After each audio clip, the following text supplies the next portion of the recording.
প্রিয় শিক্ষার্থীবৃন্দ, কেমন আছো সবাই? আশা করি ভালো আছো। পঞ্চম শ্রেণীর শিক্ষার্থী, তোমাদের জন্য আজকে নিয়ে এসেছি গণিত প্রথম অধ্যায়ের উদাহরণে 1-এর পৃষ্ঠা 5-এর এই খালিঘর পূরণ অঙ্কটি। খালিঘর পূরণ করতে গেলে আমাদের মাথায় রাখতে হবে কোথাও অঙ্কের কোথাও 1 অথবা 0 আছে কিনা। যদি আমরা দেখতে পাই যে গুণকে 1 অথবা 0 আছে, তাহলে অঙ্কটা আমাদের জন্য সহজ হয়ে যাবে। তাহলে দেখি তো আমরা গুণকে কি আছে। এখানে আছে তো 1 দিয়ে আমরা যা গুণ করব তাই সোজাসুজি বসে যাবে। তাহলে এই জিনিসটা আমরা সবাই জানি নিশ্চয়ই। তাহলে আমরা 1 দিয়ে 2 নম্বর লাইনে কি আছে 8 2 2।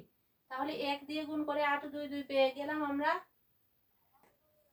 তাহলে এখানে আমরা বসাতে পারি 8 2 2, উপরে খালি 2টা পূরণ হয়ে গেল।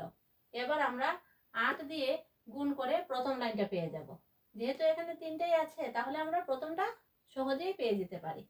8 8 কত 64, 64 4 হাতে আছে 6, 8 দুগুণে 16 আর 6 22, 22-এর 2 বসবে, হাতে আছে 2, 8 দুগুণে 16 আর 2 18। তাহলে প্রথম লাইনটা পেয়ে গেলাম আমরা, দ্বিতীয় লাইনটা পেয়ে গেলাম। এবং তৃতীয় লাইনে এখানে এমন একটা সংখ্যা দিয়ে গুণ করতে হবে যার ডান দিকে 4 আছে। তাহলে আমরা 8-এর নামতাটা একটু বলতে পারি। এখানে 8 একে 8, 8-এর নামতাটা বলি। 8 একে 8, 8 দুগুণে 16, 3 8 24। এখানে ডান দিকে 3 দিয়ে যদি আমরা 8কে গুণ করি, তাহলে ডান দিকে 24 পাওয়া যায়। কিন্তু আর কোনো সংখ্যা দিয়ে 24 পাওয়া যায়, আর কোনো সংখ্যা দিয়ে গুণ করলে আমরা ডান দিকে 4 পাই কিনা সেটাও দেখতে হবে।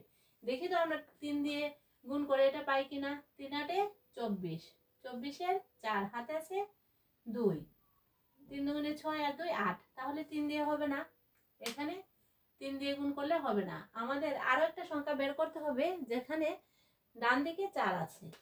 8 8 4 32, 8 5 40, 48, 56, 64। তাহলে এখানে আমরা দেখতে পাচ্ছি 8 দিয়ে গুণ করে আমরা কি পেলাম 64। এখানেও 4 আছে, এখানেও 4 আছে। 3 দিয়ে যদি গুণ করি তাহলে আমরা দেখা যায় পরেরটা মিলে না। তাহলে আমরা নিতে হবে 8 8 8 64, 8 বসে এখানে 8 8 64, 64 4 হাতে আছে 6, 8 দুগুণে 16 আর 6 22, 22-এর 2 মিলে গেল, হাতে আছে 2, 8 দুগুণে 16 আর 2 18। ঠিক আছে, এবার আমরা যোগ করি।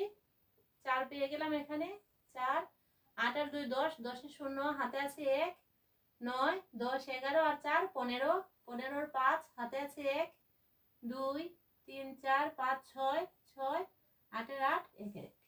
প্রিয় শিক্ষার্থী বন্ধুরা, আশা করি তোমরা বুঝতে পেরেছো। আবারও বলি, খালিঘর পূরণ করার সময় আমরা প্রথমেই দেখে নেব কোথাও 0 আছে কিনা গুণকের ঘরে, কোথাও 1 আছে কিনা। এই দুইটা সংখ্যা যদি থাকে আমাদের অঙ্কটা করতে অনেক সহজ হবে।